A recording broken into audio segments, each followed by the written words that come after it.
Hello and welcome to The Reassembler with me, James May. It's a show where we put things back together again. That's it. Sort of familiar bit. It is only when these objects are laid out in hundreds of bits and then slowly reassembled Dun dun dun dun dun. that you can truly understand and appreciate how they work and just how ingenious they are. Deep joy.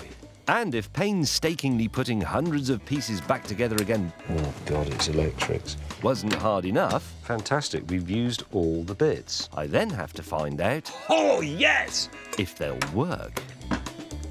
No, it's all come apart. Even when it is presented like this, ruthlessly stripped down to its last nut and bolt, you will of course have recognised that this is the seminal 1959 Suffolk Colt 12-inch 4-stroke petrol lawnmower. The people's lawnmower. The lawnmower that revolutionised the idea of popular grass cutting. And it is fashionable these days to deconstruct history, but that's not what we're going to do here. We are going to put history back together again. I have as long as it takes to reassemble this beast from a pile of 331 lawnmower-y type bits. And to help me, I have a 50-year-old owner's manual and some tea. Right, we'll start with the engine because that's what makes this a petrol lawnmower. If it didn't have a petrol engine, it would merely be a lawnmower. The first bits to go into the engine are the valves that control the flow of fuel and exhaust gases in and out of the cylinder. This might be a good time to tell you a little bit about the history of the lawnmower, which was invented by Edwin Beard Budding in 1830. He was actually inspired by a machine that removed the pilling, or whatever you call it, from fabric at a factory that made uniforms for army officers, I think. And he saw that and thought, if I make it a bit bigger, it would cut the grass in a very neat, uniform way. A lot of people thought Budding was a lunatic for wanting to make a machine to cut grass. Apparently he had to test it at night so that people wouldn't see him and throw stones at him and all the rest of it. There you go. Right, this is the camshaft, and this is the camshaft spindle. And it is very, very important to note, and I'm going to check that this fits anyway first. There's no reason why it shouldn't, but it doesn't. Or does it? Now this is risky because if you tap something in, even with a very, very benign hammer like this nylon-headed one, that's all very well, but you can't then easily tap it back out. And there's also a danger that as this goes through, it will create a small burr or a scratch on there that will then stop it passing cleanly through the middle of the camshaft. So I'm a bit reluctant to do it, but the man who took this apart for me keeps telling me it's a lawnmower, meaning it's not the engine out of a high-performance fighter aircraft. Right, this is a little bit one way.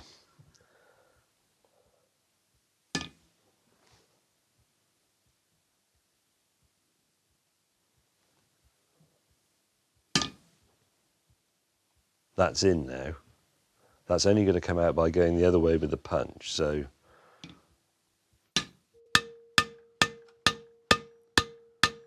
And you see that, look, there's the camshaft spinning nice and cleanly, and you can see the cams just starting to act on the ends of the tappets. That's what opens and closes the valves. Yeah, that's all moving nicely. And the pin is going through.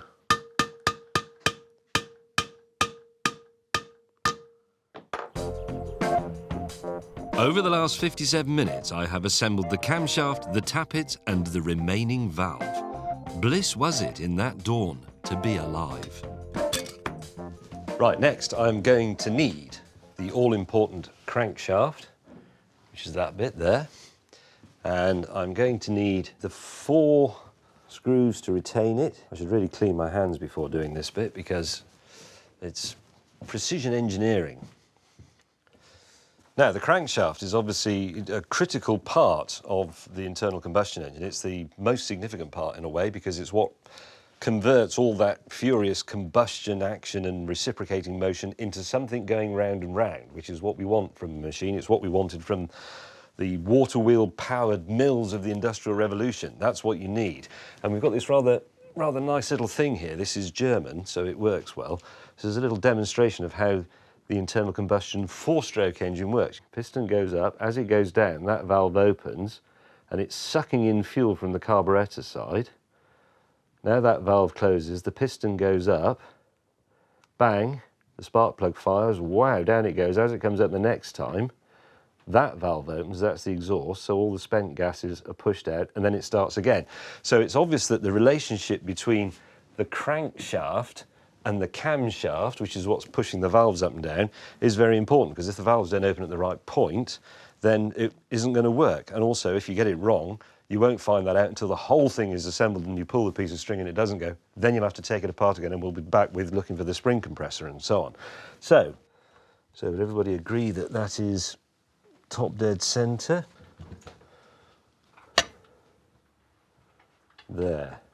So the piston is at the top of its stroke, both the valves are closed, but if you rotate it either way, either one is ready to open. So that should make the timing correct. There's no other real way of checking it, apart from assembling the whole thing and seeing if it works. So let's do that. There will be a satisfying clunking noise any second as this goes home. Now, if this was a Japanese motorcycle engine, there'd be an actual torque setting for all of these, but you sort of do things up until they feel about right. So let's call that tight, and that one is tight, and then we'll go for they're even.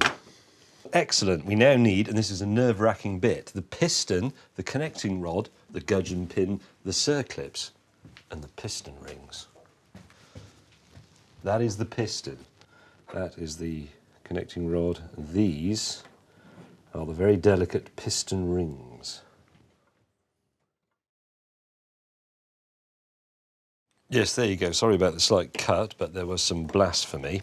I have two of the piston rings on. The bottom one, the oil control ring, and the middle one, which is the oil scraper. I didn't want you to share my trauma as I did that. It's a very, very fiddly, nerve-wracking job, but I've saved the last one for you to watch. This is the compression ring, and now it's a simple matter of finding your inner power animal. Oh, man. So you have to spread it. It could...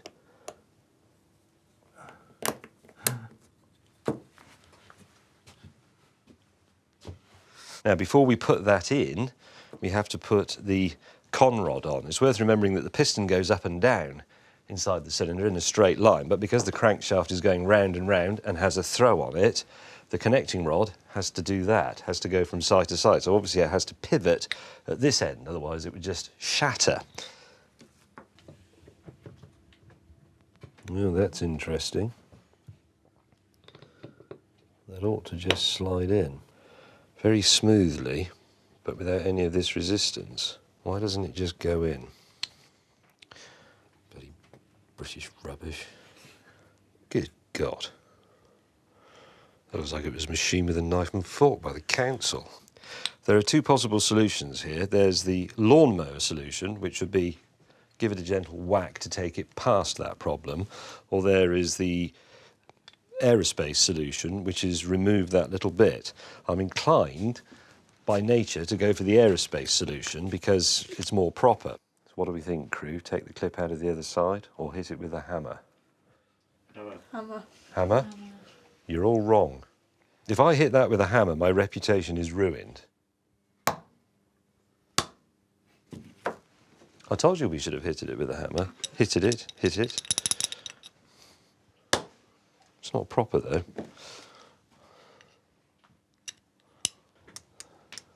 The con rod moves freely, that's a good sign.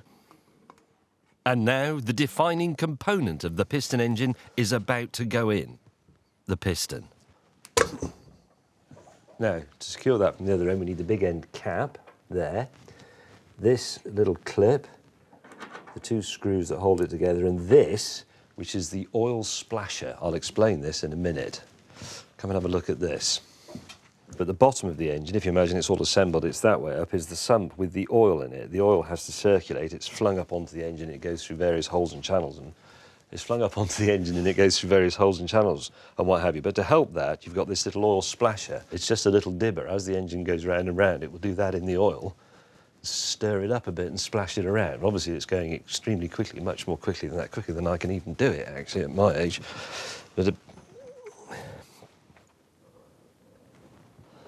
the interesting thing about, well, I say interesting, it's mildly interesting if you're interested in that sort of thing, is that the Suffolk Iron Foundry made the whole lawnmower, a bit like Ford did with cars in its earlier days. So it didn't just buy an engine in from, say, a motorcycle manufacturer, it made it itself. So all these castings and all these machine bits all came out of the same factory that was making the blades, the rollers, the pressed steel, for the casing, the grass box and all that sort of thing. It all came from the same place. Do you know the very first petrol engine thing I ever drove was a lawnmower? It was a twin clutch device, a bit bigger than this one, that my parents owned, and it lived in a shed in the garden. And when I was about 12 years old, I worked out how you started it. And I used to lie awake at night, excitedly thinking about how I could get up in 7 hours' time and mow the grass again, even though I'd mown it at 6 p.m. the previous day. And to be a blade of grass in our garden in those days was a very ephemeral existence. And I loved this thing. And then I lent it to a mate many years later because I didn't have a lawn in my house in London. And while I wasn't looking, he sold it on eBay. Are you ready?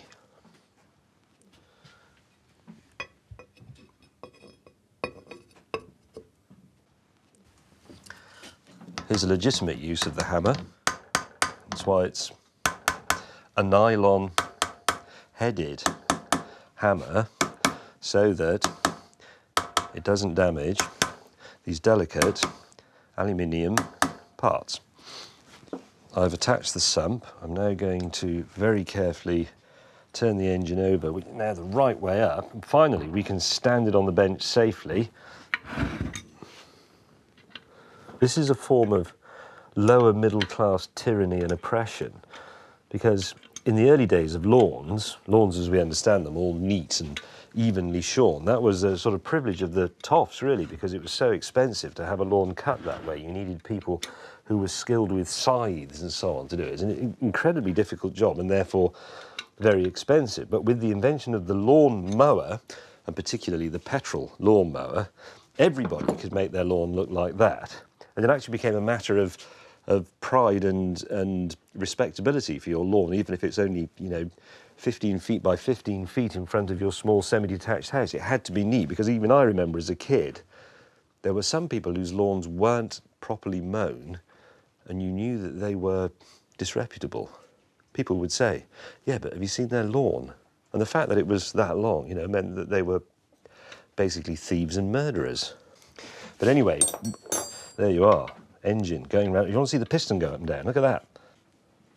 Fuel air mixture goes in there, drives that down, it comes up, exhausts, gets some more in, bang, bang, bang, and as a result of that, your lawn is mown. Good, isn't it?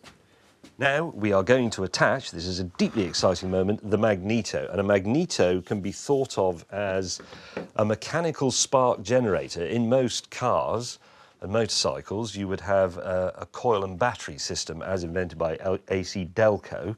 But this is a much simpler idea. You simply have a mechanical motion that induces a current and creates a spark. And the great thing about this is you don't need a battery in the system, and this will run regardless of any other failure, because it will continue to do that and it will continue to make a spark. Now, you may well know ignition on a petrol engine requires timing so that it happens at the right moment, when the piston is in the right position. Would you say that was roughly in the middle? I would. There you go. This is the flywheel. It's not in perfect condition, but then neither am I, and this is even older than me. Okay.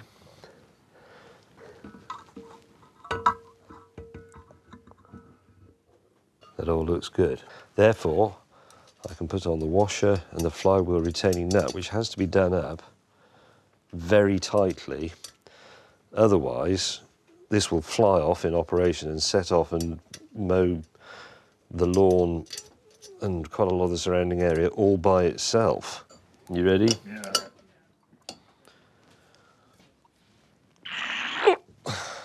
That is tight. Okay, I think we can put the cylinder head on, which is this.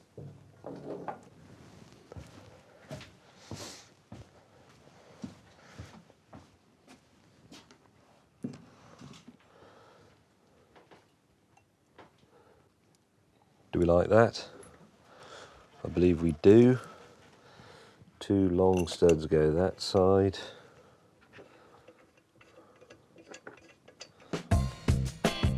We are now 3 hours and 21 minutes into our attempt to reassemble a 1959 petrol lawnmower, and not a minute's been wasted. So far, I've put in the valves, the crankshaft, the tricky piston rings, the sump, the magneto, flywheel, and cylinder head.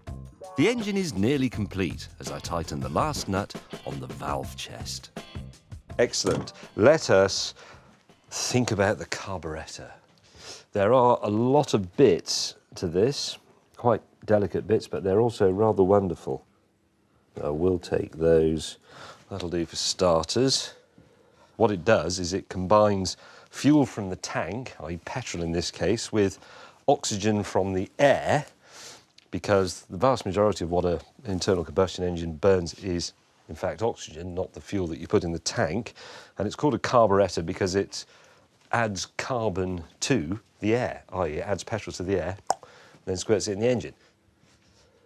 Let's get some more bits.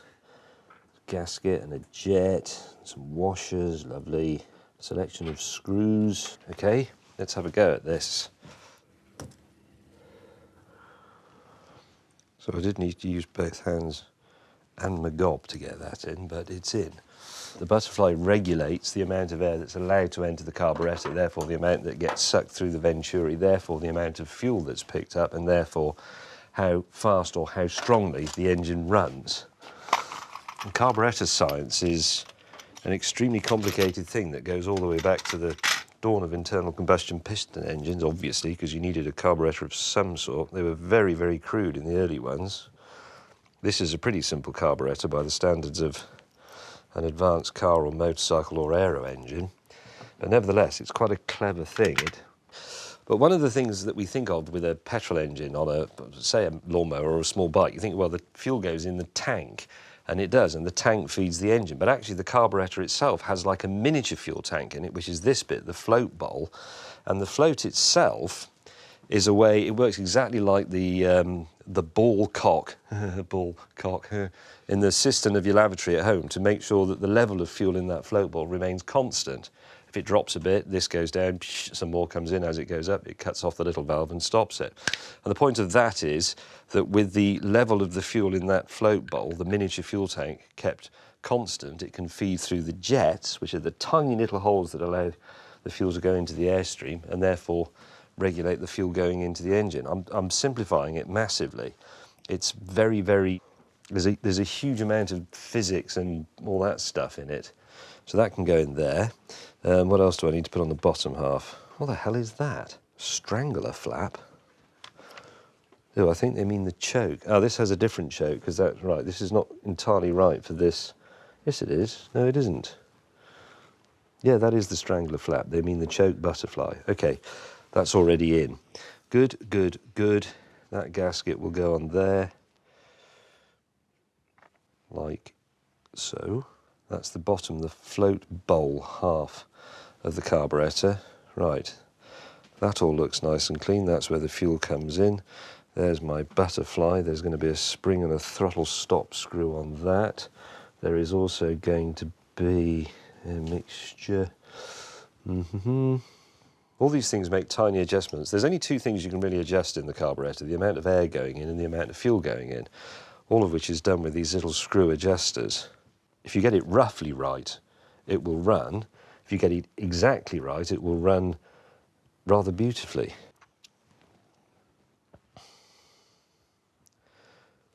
Oof.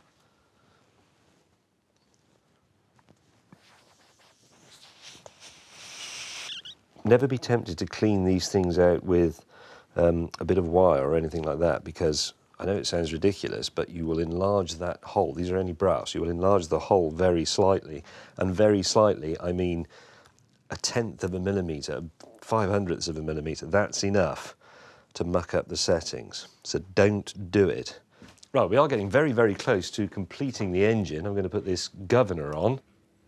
Now, this is something you do need it on a lawnmower, so that if you crack the throttle open in a moment of sort of lawn mowing red mist, the thing doesn't run away with you. It sort of partly shuts the throttle again to stop it going completely mad. I'll show you how it works when we've got it together, because it's a little bit baffling, and you have to put it together in the right order. You see, I'm already thinking the best thing to do would be to install this spring first. This, hang on, that way. It's quite elegant when you see it all together. We insert that end of the rod. There you go. Oh, that was nice. Did you hear that? Okay, so when the flywheel's turning, these little vanes create a little draft, a little vortex, which will press on this and shut the throttle off again slightly. But to make sure it doesn't just flap around madly, you have this device, this little plate up here, through which the throttle cable will run when the whole thing's assembled. But this also attaches to this spring.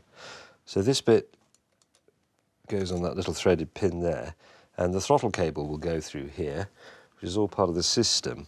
That'll go on later, but for now we put on a washer and a nylock nut. This nut is an unusual size, not the same size as any of the spanners I have here, or indeed any of the sockets, which would mean normally you might resort to the adjustable spanner, the screw adjustable spanner like this. And the interesting thing about the adjustable spanner, it was invented by Edwin Budding, who also invented the lawnmower. The only problem is I hate adjustable spanners because I think they are the tool of the charlatan.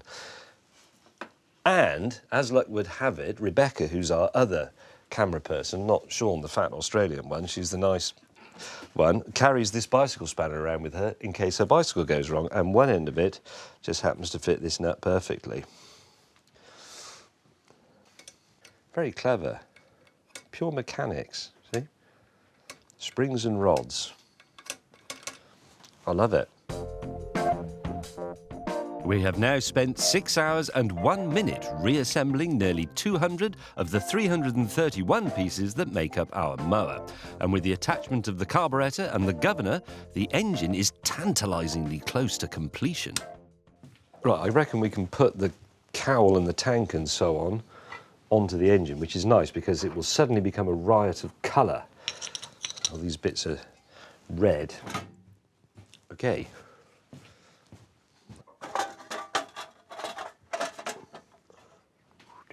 Doesn't that look brilliant? If you're still watching. It's hard to imagine. Do you think this has ever happened on television before? I mean, I know there have been some catastrophically unpopular programmes over the years. I mean, anything made by Richard Hammond, obviously. But has it ever got to the point where the only person still interested in what's happening is the person who's on the telly? So there's nobody actually watching it. It's a bit like a tree falling in the woods. If a man is on the television talking about a lawnmower but nobody sees it, does it actually happen? Who knows? Assuming this is actually happening, I carry on and get the pieces for the recoil starter mechanism. Do keep up. Right, now we've got to assemble this spring arrangement, which I think, I've never done this either.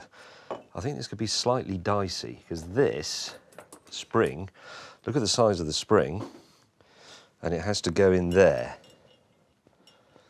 Okay, so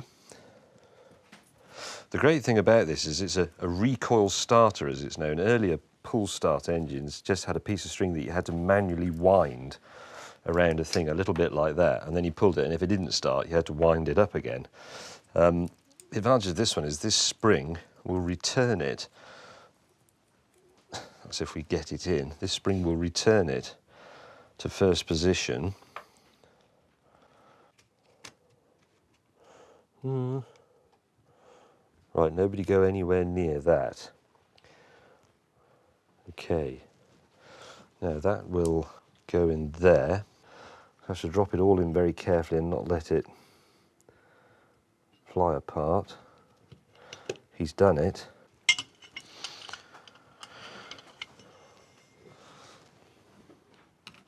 And for the first time in my life, I attach a recoil starter mechanism to a 1959 Suffolk Colt 4-stroke petrol lawnmower engine.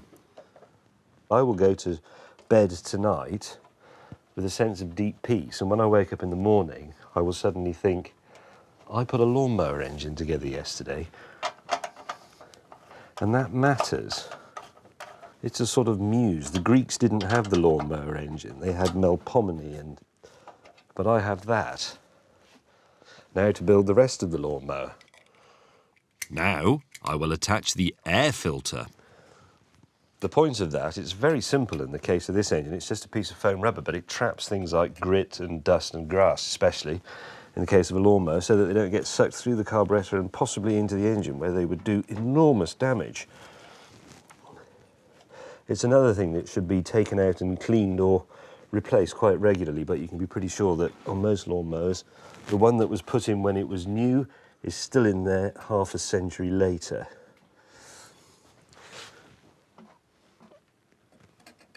That looks pretty good. Spark plug and spark plug cap. Well, the point of the spark plug is to make a spark, which is what ignites the mixture inside the cylinder. What essentially happens in the Magneto is, by making field lines in coils collapse, don't get too worried about it, you get a very, very high voltage current, very briefly, flying down here, so that it arcs from there to that part, which is connected to effectively earth, the case of the engine.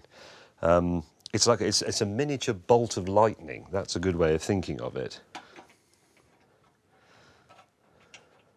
And that's how you stop it, because that shorts out the core of the spark plug to the earth, i.e. the engine case. I remember the one we had when I was a kid, stopping it like this. I used to do it with my foot normally, and eventually the little rubber bit wore away because it was so old, and I put my finger down and did that, but of course I got an immediate high tension shock from the spark plug straight up my arm, and at the age of 12 or whatever I was, it was the end of the world. Whereas these days, at the age of 53, it would actually kill me. Now, this is the throttle cable. And the clever thing about the lawnmower, it's not really something I've ever thought about before, is instead of the cable acting directly on the butterfly there, it acts on this device we saw earlier, which is the governor. So when you pull the throttle, it will open the butterfly like that, and brum, lots of power, lots of fuel going in, but then the governor and the breeze, you remember, from the vanes underneath this cover, will shut it off again a bit so that it runs nice and smoothly.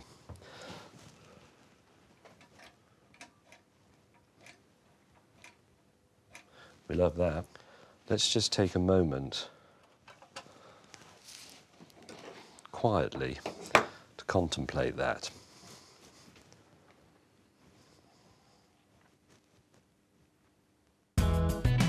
It's taken me 7 hours and 39 minutes, but I've reassembled an entire lawnmower engine. And now there's no holding me back. Right, that's that finished. That's an internal combustion engine, one of two things that, to my mind, defined the 20th century, that and the microprocessor. So, right, let's put together the, what should we call it? The chassis? Is that a good word for a lawnmower? We need this, cast iron, lovely. We need these four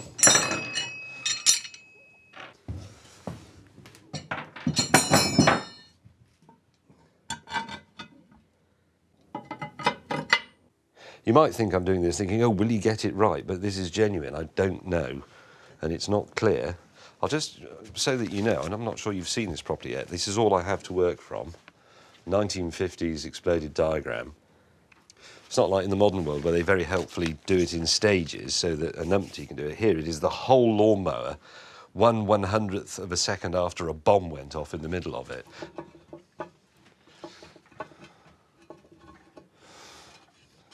The other thing we have to be careful of here is not putting the other end on until we've got everything on that needs to be in between the two ends, the two sides, I mean. What should we call these? These are, actually, let's see what they call them. Here's a bit of education for you. Guess what it's called, the plate that goes at the side of a lawnmower? It's called You might want to make a note of this. The side plate.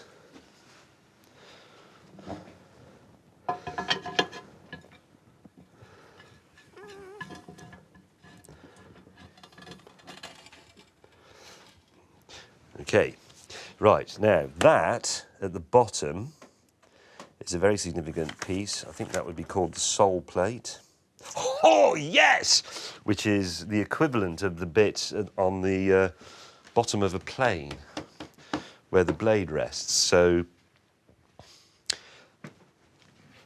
what on earth is that?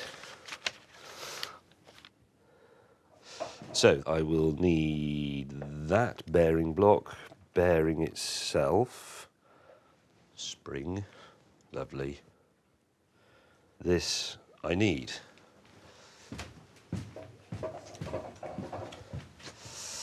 Right, we're not actually going to need that bit for a moment, but we'll put it there because it looks nice. That's what actually makes it a lawnmower rather than just something else. Putting things together is good for the soul. All other cares flee. Done, done, done, done, done. So I shall offer up the cutter and see what it looks. This is a defining moment. At the moment, that is some green painted cast iron and steel, but as soon as I do that, you know, do you not? Aha! It's a lawnmower. And do we know it's a lawnmower because it's red and green, or because it looks like a lawnmower? If I painted that yellow and blue, you might, for a few seconds, be confused. It is ingrained in us that a lawnmower should be red and green for some reason. I don't know why. I presume because it's green because that's the colour of the grass, so it's sympathetic to the environment, and red because that's the dangerous bit, and red is for danger. I don't know, it's a theory.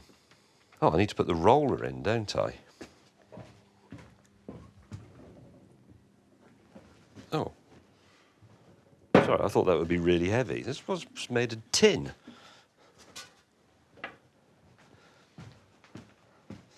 Now, the roller actually has two purposes here. One is it's effectively like wheels, so that the lawnmower rolls along, because if you didn't have it, you would just churn your garden up. But the other is it does roll the grass in one direction or the other, which is why a lawnmower like this gives you stripes. And everybody's absolutely obsessed with the idea that gardens must be stripy. People say, oh, grass was lovely, it was stripy. I'm not a massive fan of stripes outside of things like football pitches and so on. I think if you have stripes on a small lawn on your urban house, you look a bit of a plonker, because what are you trying to say? Yes, here's my garden. Later on, we'll be having the Super Bowl. Well, you're not going to, are you? Because it's only 10 feet long. So, but anyway, people love stripes. That will give you stripes. A proper lawnmower, as this would be called by the lawnmower enthusiasts, actually slices your grass. It doesn't chop it like a rotary mower would. In some ways, a rotary mower is a bit like an upside-down helicopter. You have the same problem of the advancing blade and the retreating blade at any one time. And helicopters, as we know, are like women as far as men are concerned, because, as a friend of mine said, you know they work and you trust them, but if you make any effort to understand them whatsoever, you'd be too terrified to go near them. My lawnmower felt reassuringly heavy as the second cast iron side plate was fitted. Piece by piece, bit by bit, it was all coming together. Do you know what? I've got to be brutally honest. I would say I've got that in back to front, and the long thread should be at that end. Look how much spare thread I've got on that end, and look how little I have on that end. It's not right, is it? Why the bloody hell didn't you say so when I was doing it then? Can I just split those enough to get that out without having to take the whole thing apart again?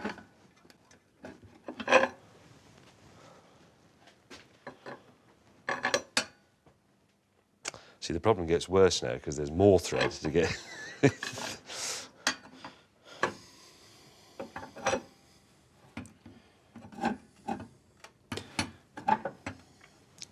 I'm just wrong, aren't I? Let's face it, I'm wrong.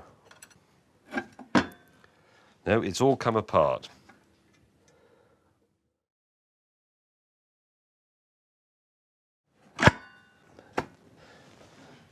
What do you think? And if I turn it to there, we're ready to contemplate this bit. And it has to screw on here, which all sounds simple enough, and is, you can see, slots for doing at the screws. That's about as tight as I can go before it slips out. Oh, look at that. Can you see? Look at the blade skimming along there. You can see now how it works like a pair of scissors. According to some 19th century advice, the keenness of the cut on this was such that it would trim a gentleman's business card. So, if the makers of this thing are to be believed, this being my 19th century gentleman's business card, that will cut that. How brilliant is that? I love the smell of freshly cut paper. It makes me think of spring. I love that.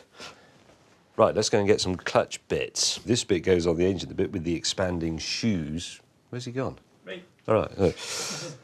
The bit with the expanding shoes that make the thing engage, that goes on the spinning engine side. The passive side of it, if you like, is the chassis side, which is those two bits, this bearing cover, the sprocket for the other end, which will have the chain on it. I do need that nut, and I do need that little washer and those two washers. I need those three screws to hold that plate on. I don't need that because that's the engine side. The key's the engine side. The springs are in the little shoes. That's it. Let's go. That face, I would say, goes inwards. Do we like that? I do. You should have a sleeve. Okay, let's put on the chains and the drives to the roller. Lovely. This is going to be quite a complicated bit. This is the dual drive system, the sprockets and the chains. Let's just concentrate on all the sprockets first. So we've got a big un, a little un, and what I suppose we can call a pinion. 2 mils pins. Gear stuff. We'll worry about the chains in a minute. As I lay these out on my much diminished piece of paper, half of which has been chopped up by the lawnmower in experimental work.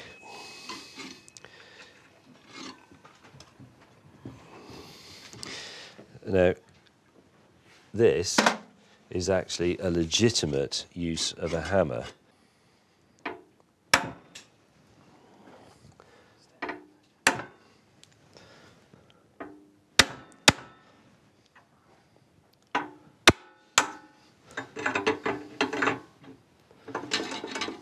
Okay, then the small sprocket on the top. I can apply the spanner to the nut and tighten it up whilst holding on to the blade so that as it becomes tight and the force of me turning this spanner rotates the blade, I can take all my fingers off in one easy, economical movement.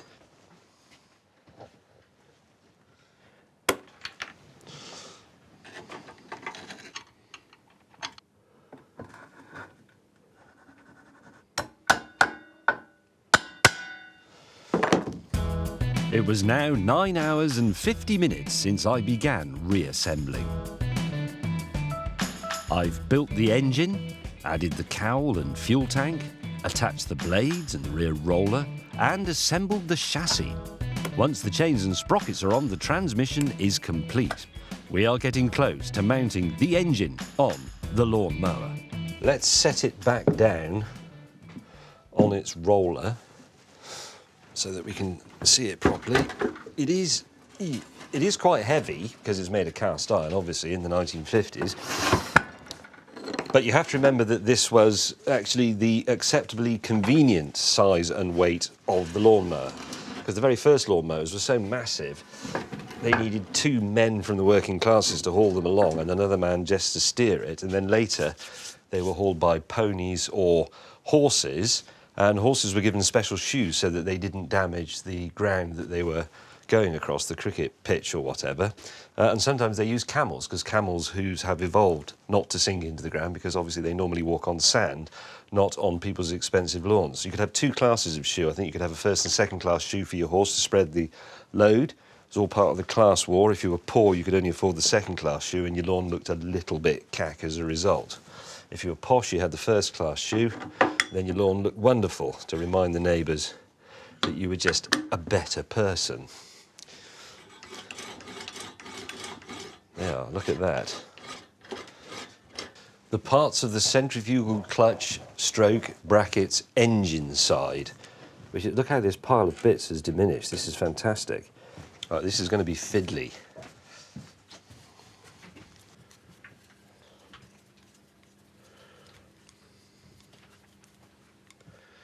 It's a fantastic machine, this, in many ways, because it's absolutely rammed with small adjustments. Height of the roller, height of the blade, clutches to engage different bits, little things to adjust the tension of springs in the centrifugal clutch.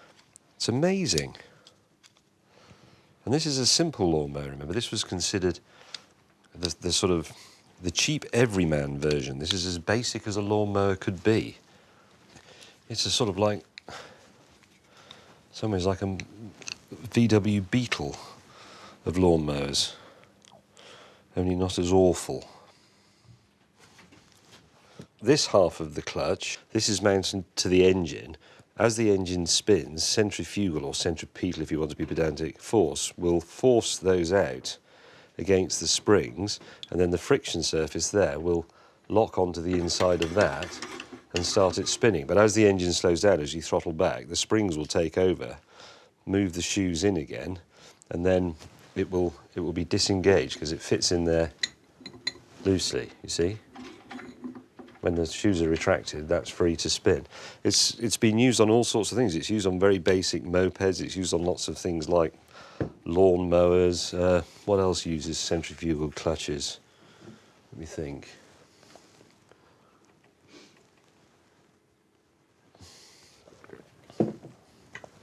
Loads of things. Right, engine. Look at that. How lawnmowery does that look? Suddenly this is, after being what seems like half my life as a collection of vaguely lawnmowery bits, this has now suddenly become a lawnmower. This is deeply, deeply exciting, because once this bit is on, we can fit the handle. The handle. Putting the handle on is a very exciting moment, but I haven't actually contemplated it yet because I need to stand back and see what it looks like with the handle on. So, hang on, let me just tighten it up, then I can enjoy that moment.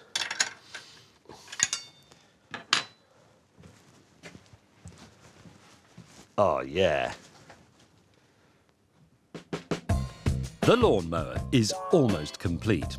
As I attach the throttle lever, it's become apparent how 10 hours can fly by when all you have to do is slowly reassemble a Suffolk Cowl 1959 12-inch 4-stroke petrol lawnmower from its 331 component parts. But all of this will have been for nothing if it doesn't actually start. There is just one component left. This one. It's the grass box. When this is on, it becomes a complete and utter lawnmower. There. That's perfect. That's fabulous. Let's see if it works. You join us at a very exciting moment outside the workshop, where we're about to find out if the freshly reassembled 1959 lawnmower will start. And this is for real. We haven't tested it in secret. There hasn't actually been any petrol in it until now. Let's find out. OK, petrol on. Choke on. Carburetor tickled. Throttle set. You ready? Oh.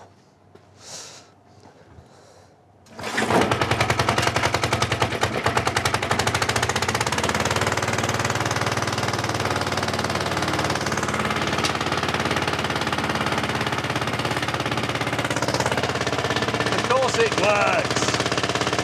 It's a lawnmower. Has anybody got a lawn?